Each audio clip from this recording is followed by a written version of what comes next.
Just who is the Buddha? Perhaps you've seen statues or pictures similar to this obese, amusing Buddha. This warm image reflects the popular understanding of Buddhism as being about peace and happiness, yet it turns out that this well-known laughing Buddha is the traditional representation of Buddha. The Buddha that we're going to talk about today is the Buddha known as Siddhartha Gautama, a teacher who lived in northern India and southern Nepal in the 5th century BCE. He is regarded as an incarnation of the future Buddha by some Chinese Buddhists. However, he is not the Buddha in the sense that we usually mean it. His ideas evolved into the Buddhism that is practiced today. You've probably heard the conventional version of Siddhartha Gautama's narrative as depicted in films like Keanu Reeves' The Little Buddha. The Buddha is said to have been a wealthy but sheltered prince who, after leaving his palace walls, encountered sickness, old age, and death. Troubled by this experience, he left his royal life to seek a way to end suffering. Eventually, he attained awakening and became known as the Buddha. He then spent the rest of his life teaching others how to do the same. But before we get to that, I want to ask what may seem like a strange question. When do you feel most at peace? We could speculate that he was born in the earthly body that would finally achieve enlightenment somewhere in the 5th century BCE. According to Buddhist tradition, however, Buddhists have various worldviews, thus the solution is not exactly as straightforward as his birthday. In order to begin to comprehend who the Buddha is, we will discuss in this video both what scholars think about the Buddha as a historical figure and the general Buddhist idea of the Buddha, including who he is, where he came from, and what he did. Let's start with the word itself. The term Buddha literally means the awakened one and is derived from the Sanskrit word budh, which means to awaken. As such, the term Buddha is a title rather than a personal name. However, why the awakened one? What is he waking up from? Let's resort to Buddhist cosmology, which is represented in this schematic illustration of the cosmos as a Bubba chakra or wheel of life, to find the answer to that. So let's look at it. Because early Buddhists, like the majority of South Asians, believed in reincarnation, the circle of life functions like a wheel, that is, it continues round and round indefinitely. This means that after you die, the journey is not over, rather, you are reborn at another point in the cycle. Perhaps this is the domain of the gods, perhaps this is the realm of the creatures from hell, perhaps this is the realm of the animals, and so on indefinitely. Even the gods eventually pass away and are reborn. Importantly, Buddhists did not believe that a creator god created this cycle, rather, they believed that it simply is.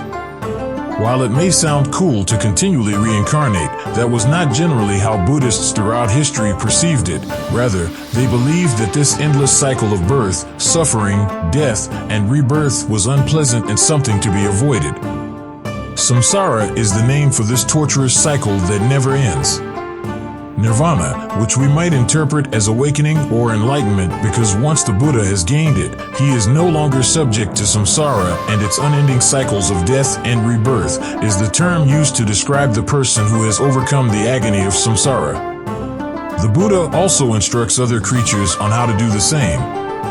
According to traditional Buddhist cosmology, the Buddha is the only being who has awakened to realize the true nature of reality, leaving all other beings to wander through samsara in a state akin to ignorance.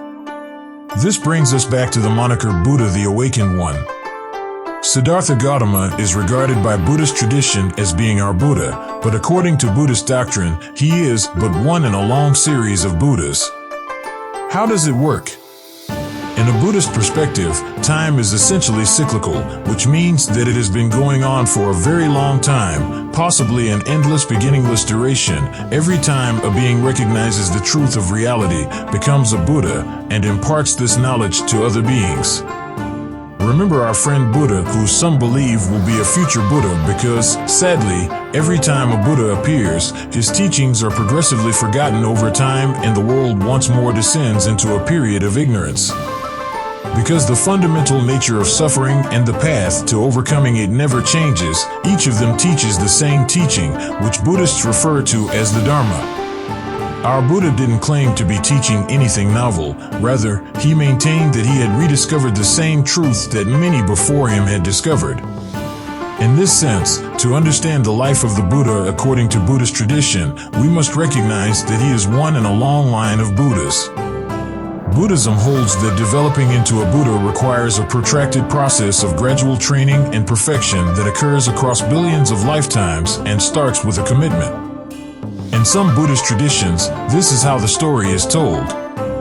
Long ago, there was a Buddha by the name of Dipankara.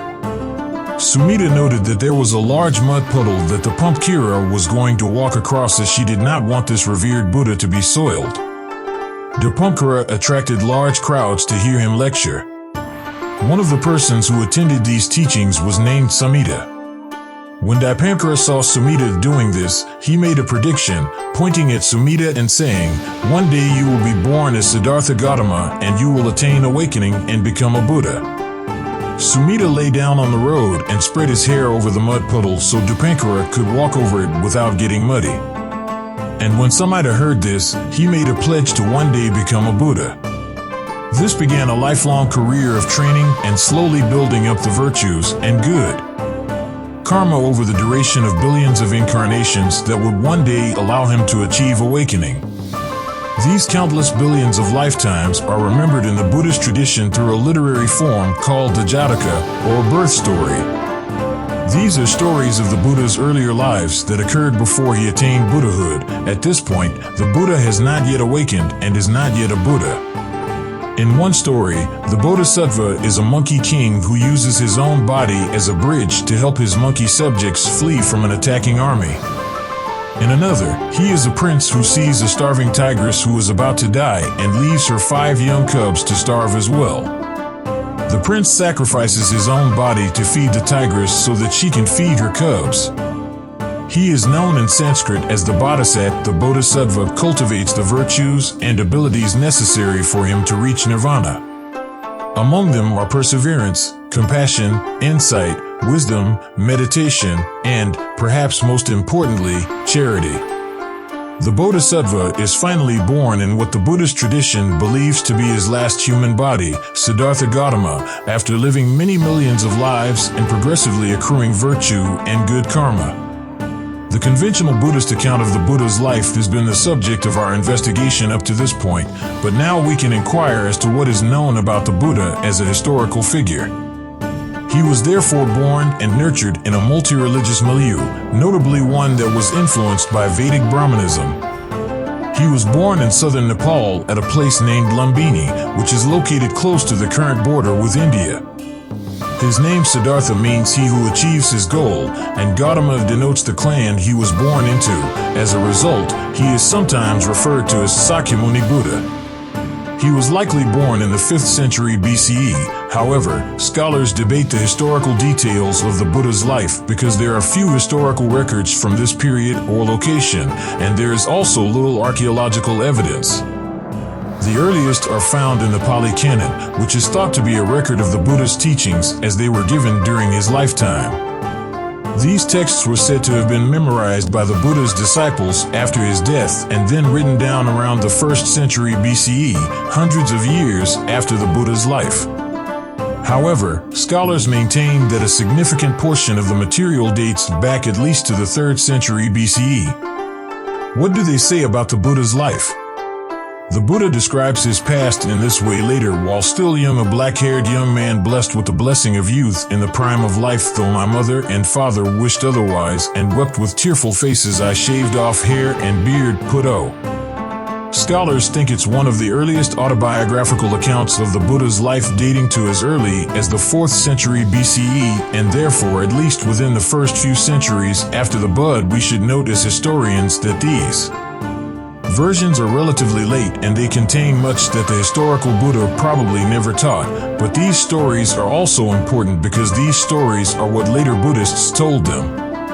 The version I'm going to tell you is probably the most popular version, but it dates to the 5th century CE, over 800 years after the death of the Buddha. First, he notices an old man and asks, "What's that?" China replies that old age comes to all people. Next, he notices a sick man and asks, "What's that?" China replies that no man lives without getting sick at least once. Finally, he notices a dead man and asks, "What's that?" China replies that all people eventually pass away. Siddhartha is horrified and asks, "Will this happen to me?" China responds that the man is looking for a way out of old age, sickness, and death, and at that precise moment, Siddhartha has this sudden awareness of the reality of suffering. He also learns that people are looking for a way to overcome it. At this point, Siddhartha decides to look for a way out of suffering by leaving behind life at the palace, including his wife and young child. One thing you may have noticed about the story is that the Buddha is frequently depicted as a special, almost quasi-divine being in it. This may surprise some people today because many modern forms of Buddhism downplay the supernatural, but for the majority of Buddhist history, Buddhists maintained that the world is populated by various visible and invisible beings, including spirits like Pao. One important lesson from studying the life of the Buddha is that there are actually many lives of the Buddha according to Buddhist tradition. This is true for Buddhists in the sense that our Buddha Siddhartha Gautama is held to be only one of many lives of the Buddha. The fact that so many people today downplay these supernatural elements is largely the product of modernist forms of Buddhism that have emerged since the 19th century, but we as Buddhist historians, we can also step back and say that there are many lives of the Buddha, meaning that throughout the 2,500-year history of Buddhism, Buddhists have told and retold the story of the line of the Buddha, reshaping it for various purposes. These purposes have included different ways of telling the story, different types of practices, and different views of what the Buddhist tradition actually is. This proliferation of Buddha's lives continues today as individuals recount his life story in order to come up with new ideas for eradicating the suffering that we all experience. Thanks for watching, and don't forget to like and subscribe.